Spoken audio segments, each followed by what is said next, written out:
My people, welcome back to Trending Gist Room. This Gbas Gbos between Kemi, Badenoch and Nigerian government doesn't seem to be ending anytime soon. But what can we do other than to grab our popcorn and a drink and sit back, watch the drama unfold? So, it all started when the Nigerian vice president made a bold request for Kemi to drop her Yoruba name because he felt she wasn't proud of her Nigerian heritage. But Kemi's response has actually sparked more debate. Stick around and I will break down the drama to you. But before I do that, kindly hit the subscribe button and turn on notifications so that you'll be updated when we share new posts. So, Kemi Badenoch, known for her outspoken views and her rise in the United Kingdom politics, has often been critical of how Nigeria handles corruption and governance. Recently, the Nigerian Vice President Kashim Shettima, in a public comment, suggested that Kemi should distance herself from her Yoruba youth, specifically asking her to drop her name because, according to him, she doesn't seem proud to be associated with Nigeria. So basically, the Vice President was implying that Kemi's criticisms of Nigeria, especially regarding corruption and the state of the government, showed that she wasn't fully embracing her heritage.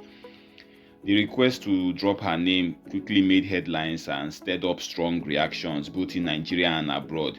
Critics argued that it was unfair to try to silence Kemi, especially given her status as a successful politician and a public figure who openly challenges status quo. Now, the vice president's comments seem to suggest that Kemi's criticisms were somehow a betrayal of her Nigerian identity, and by removing her name, she could avoid further dissociation from her homeland.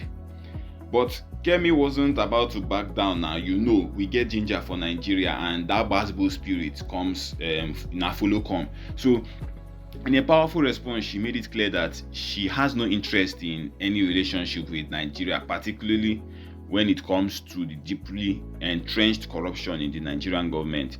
She said that while she holds onto her Yoruba identity, the level of corruption among government officials in Nigeria made it impossible for her to feel a connection to the country's leadership. For Kemi, the message is clear. While she remains proud of her roots, she cannot and will not align herself with a government that she believes continues to fail its people. So let's be real here. Kemi's stance reflects the frustration that many Nigerians, both home and abroad, feel about the rampant corruption that has plagued the country for decades. From scandals involving government officials to everyday struggles of ordinary Nigerians, it's no surprise that Kemi, like many others, is disillusioned with the current political system. But here's the real issue. Is it fair for the Nigerian vice president to suggest that Kemi should somehow shed her Yoruba name because of her criticisms?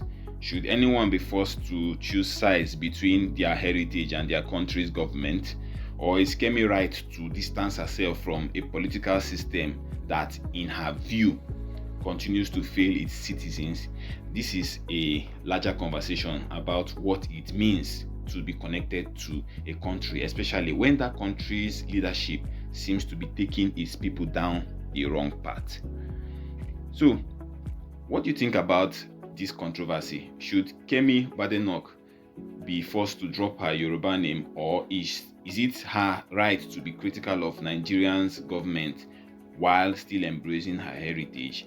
Let us know your thoughts in the comments. Please make sure to like, subscribe and turn on notification bell for more updates on this story and many more after watching this video. Rishi Sunak, the former British Prime Minister, is originally from India. A very brilliant young man. He never denigrated his nation of ancestry, nor poured venoms on India. Kemi Badenoch, the leader of the British Labour or Conservative Party. We are proud of her, in spite of her efforts at denigrating her nation of origin. She is entitled to her own opinions. She has even every right to remove the Kemi from her name. But that does not underscore the fact that the greatest black nation on earth is the nation called Nigeria. Well, all right. Good morning to you, viewers. Let's begin what's trending. The leader of the United Kingdom Conservative Party, Kemi Badenoch, has responded to Vice President Shettima after he criticized her for denigrating Nigeria. While reacting to Shettima, the spokesperson for Badenoch said the politician stood by her statement and that she is not interested in laundering the image of Nigeria before she was elected leader of the Conservative Party. Badenoch described Nigeria as a socialist nation brimming with thieving politicians and insecurity. She also said she grew up in a place where fear was everywhere. I was born here, but I grew up in a place where fear was everywhere. You cannot understand it unless you've lived it. Triple checking that all the doors and windows are locked, waking up in the night at every sound, listening as you hear your neighbors scream as they are being burgled and beaten, and wondering if your home will be next. All right, I mean, I don't, you were just saying you don't remember this happening in Nigeria. She left when she was 16. I mean, there was a time where there was armed robbery was rife, and Nini and all of that. But I think that there's an issue when people in power, be it, Kemi Badenoch or Davido, come out to denigrate Nigeria, then it becomes a huge conversation. People like you, me and you, Ayo, we can say, you government people, you're not doing well, you're not doing well, you're not doing well. But when it comes from people like Kemi Badenoch, then it's an issue. But this, her response has sparked reactions on social media. I'll take one reaction.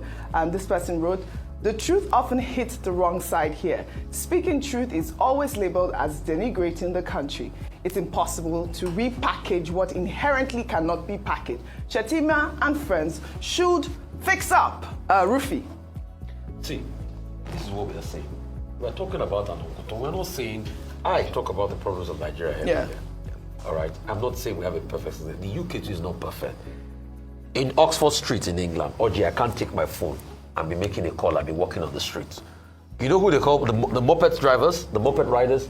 They'll come, they'll snatch your phone and yank it away. I've seen people brutally beaten on the streets in England. I've seen all sorts of assaults. Even when I'm in the UK too, there are some areas I can't go in the UK that I'm scared of because of knife crimes. Do you have that? Yes. There's knife crime in the UK. Yes. Absolutely. But also, they are great. And for Kemi, that lives a sheltered life. If what they said about her was to go by, stayed in the University of Lagos, went to ISL, it was a pretty much sheltered life. So what is she fussing about? But this is the same Nigeria. Ayo, please let me read that thing again. This is the same Kemi. Let me show you what she said about Nigeria in 2010. Read it. You turn this into a Friday service. Read it again. Where the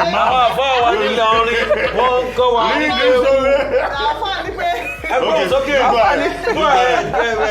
No, it's tomorrow. Tomorrow is Friday. Yeah, go ahead. Let's have a music session.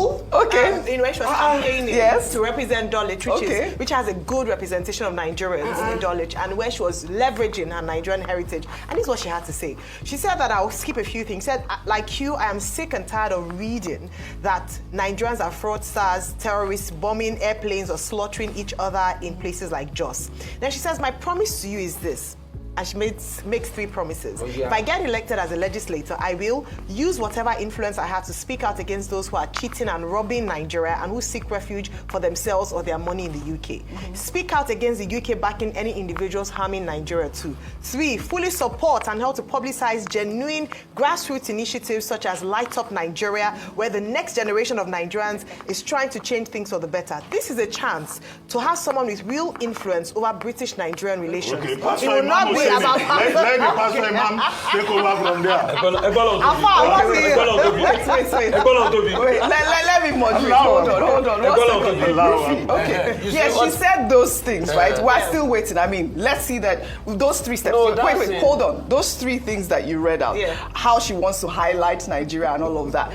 Great. But she did say that she's tired of hearing the bad things about Nigeria. That's what I've read. So we're waiting. Let's see if she will change, because these things that she said, it was before she became conservative lead, No, right? she was right? No, is that right? No, yeah, this was before. This video I just played was way before she became a conservative leader. Right? After she became, she also said some things that were not correct. In fact, there are shocking things. Sorry, Ufai. There are shocking things. The New Telegraph has a piece on her. Backing anybody. Well, the New Telegraph has a piece on her where she actually says that she recalls the days where she was cutting grass, that we don't have lawn mowers, that when she was cutting grass and she can still feel the blisters on her hands. Yes. So she's made very denigrating statements about Nigeria, even after she became leader of the Conservative Party. So, as I was saying, thank you for the reading. May God bless this word. But the truth has to be said, Oji. Go ahead. What she's doing, she's playing politics. Yes. That's just it, pure and simple, and I'm shocked that people can't see through all of this. No, we see it. After all of this shit she said, now she's pivoted to the war now criticizing socialism in Nigeria, and you saw Kemi is just a bloody hypocrite. Yes. Okay. Is Britain not a socialist nation? Do people go out and work in Britain? Don't they live on welfare? So what's the problem? Has socialism not done its own good in society? Yeah.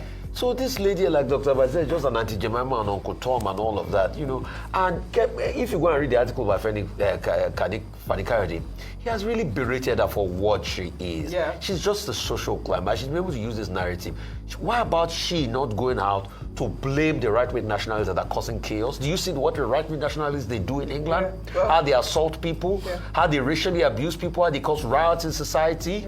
Yeah. But you know, the spokesperson said that she's not here. She's not going to launder anybody's image. Who got the Okoje well as good PR but you know, Additional is good PR is there. But you know, Davido, Whiskey, they are good PR for us. This diplomatic row, I don't know why it's necessary. I mean, Kemi has been speaking. Shettima felt the need to respond, but I liked what he said, and I like what he said. He said, you know, in India there's so much poverty, but you never saw Rishi Sunak come out to denigrate India the way Kemi Badenoch has done so far. On April 7, 1775, Samuel Johnson uttered a very famous quote, and he said that patriotism is the last refuge of this scoundrel.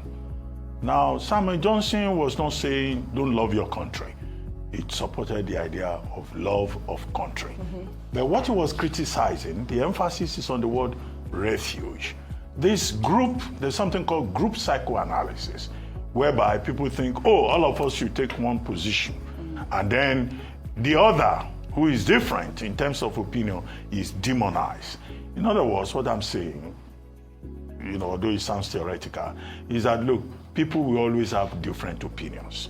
And what I said yesterday when you brought up this topic was to say simply that, yes, for every Kemi Badenoch, we thank God that there are many others who are abroad, who may have jackpot, who are still proud of their country. And that second, which is the point I made earlier today, I said, look, yes, if this is the situation, how do we take this as a challenge to make our country better so that some of our children who relocate abroad, who choose another aspect of their nationality, will not look back at their country and talk down on their country. I think this is a great country, as the Vice President pointed out, but all of us, we need to be in a situation where we'll be very proud of this country.